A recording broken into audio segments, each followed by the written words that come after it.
So yeah, they remade this movie again in 1995. Lucky for us, it actually turned out pretty well, so let's just dive right in.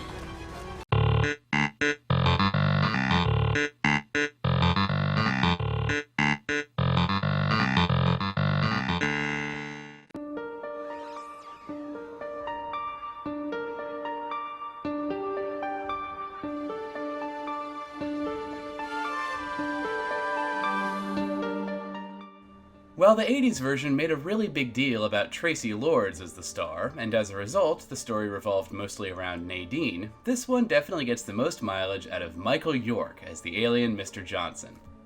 Michael York is one of those guys that's not really a super A-list actor, and yet he still has loads of talent and throws himself completely into any role he takes on.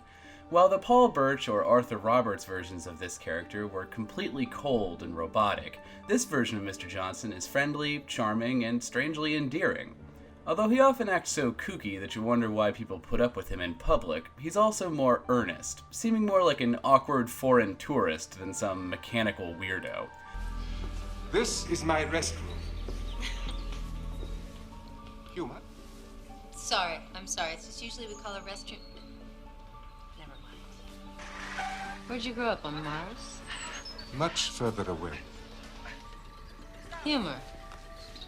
Plus, he's the only version of the character that seems to have any rapport or sympathy for the humans he meets, and for most of the movie, he expresses sincere regret whenever he has to kill someone. I am sorry.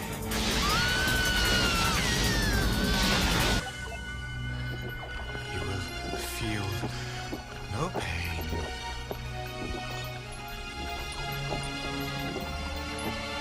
No pain.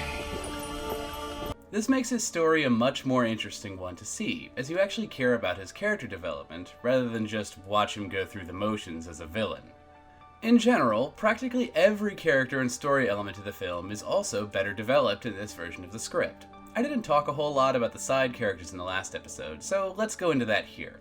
First up is Jeremy, Mr. Johnson's butler, a man with a criminal past who is nonetheless sort of charming and a trusted companion to the heroine. Jeremy basically has two jobs in the story: to offer exposition about Johnson's crazy activities, and to provide comic relief by constantly flirting with Nadine, who's called Amanda in this movie, by the way. In the 95 version, Jeremy is played by Richard Belzer, who's a good actor, and yet his version of Jeremy is definitely my least favorite. I hope you're not a pervert. Me? Pervert? No way, babe. Me? I was born to lust. That's me just lusting down this long, lonesome road. Alone. Alone. Go figure. Trouble is, I was born in the wrong damn body. Look at me.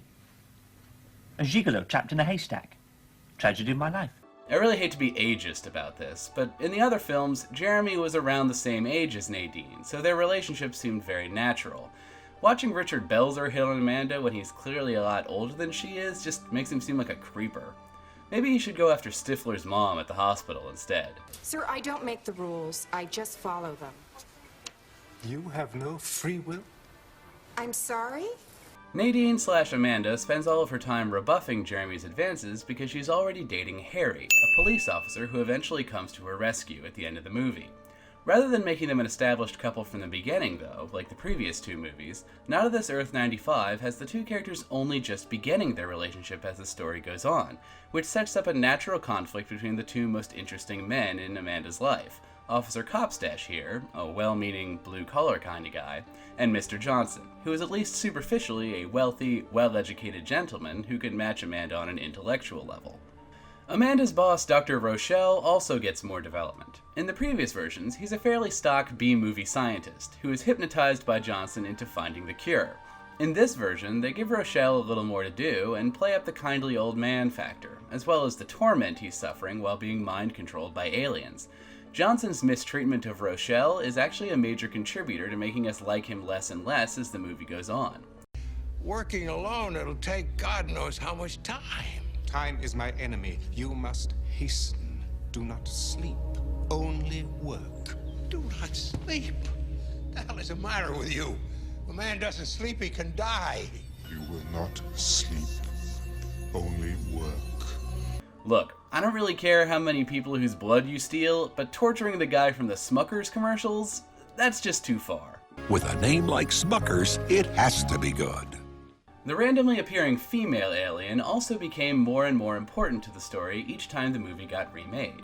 In the first film, she appears at the start of the third act, shares a little exposition, and then dies of rabies. In the 80s version, she struts around in a bikini, shares a little exposition, and then gets rabies, which drives her crazy and sends her on a hyper-violent murder spree to pad the movie's runtime. Here, the alien female arrives much sooner in the movie, and tells Johnson that the alien leaders have betrayed them, providing him with an additional motivation to stage a coup with her as his new partner. The blood and female specimens you sent are not being studied, but consumed by our leaders. They care nothing of our world, only themselves. When I learned the truth, I escaped. This makes Johnson more heroic in a way, as he becomes a sort of freedom fighter character, using his position on Earth to resist the corrupt ruling class of his home planet. The fact that he has to set a whole bunch of puny humans on fire with his eye lasers, that's just part of the job. Speaking of which, the special effects budget got a major upgrade in this version, although since it was the mid-90s, not all of the computer effects have aged well.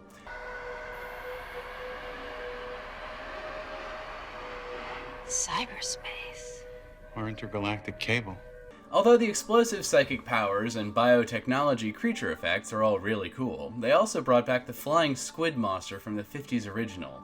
Yeah, some reason.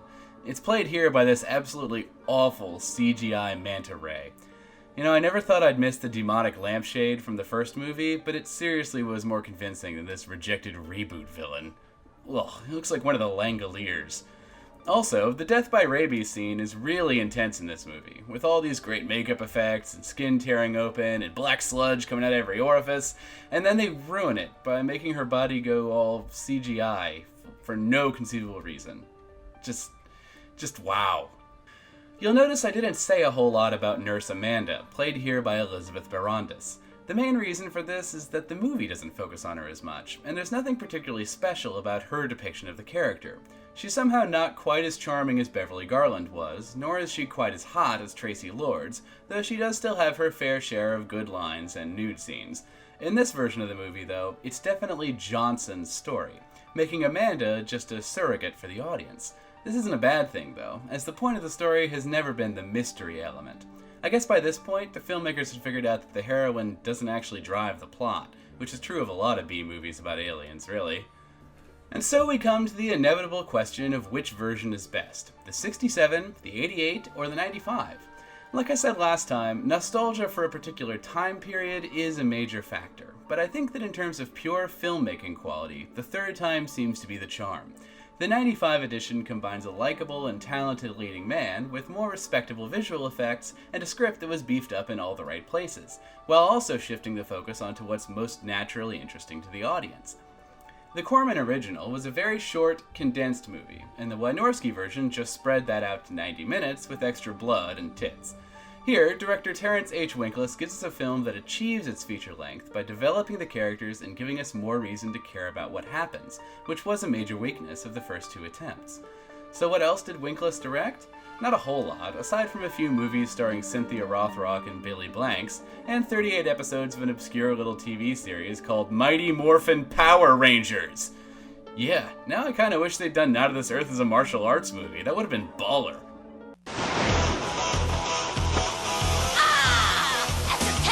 Years I'm free! It's time to conquer Earth! Alpha, Venus Escape. Recruit a team of teenagers with attitudes.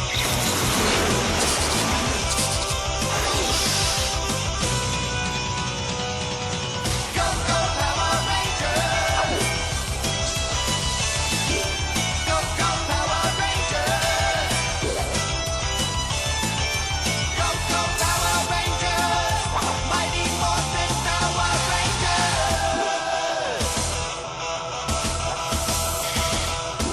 Do you hear me, Corman? It's not too late for another remake. You know, actually, watching 3 different versions of Not of This Earth made me realize why Corman likes this movie enough to make it 3 times. It's an extremely efficient story, with practically no wasted screen time or unnecessary characters. Every element in the film serves a very specific purpose. This is true of all good screenwriting, of course, as there's never any need to waste the audience's time, but it's particularly obvious in low-budget filmmaking, as the resources simply won't allow for wasted time. As a producer, Corman always strives for efficiency, which makes sense for a guy with a degree in industrial engineering from Stanford, and the three Not of This Earths provide a great masterclass for how to pick a solid script and get the best out of it, multiple times if necessary. The original story by Charles B. Griffith and Mark Hanna was a near-perfect science fiction blueprint, such that three entirely different crews could build three completely enjoyable movies off of it. Roger Corman, writer, director, producer, inventor of the black comedy? We'll investigate this claim using a pair of movies with a very unusual connection. Be seeing you.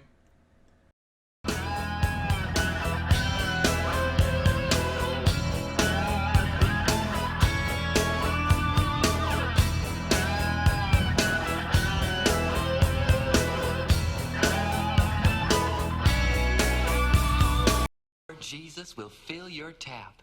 He alone will bring you new life. He can cure me. If your disease is loneliness, yes, he can.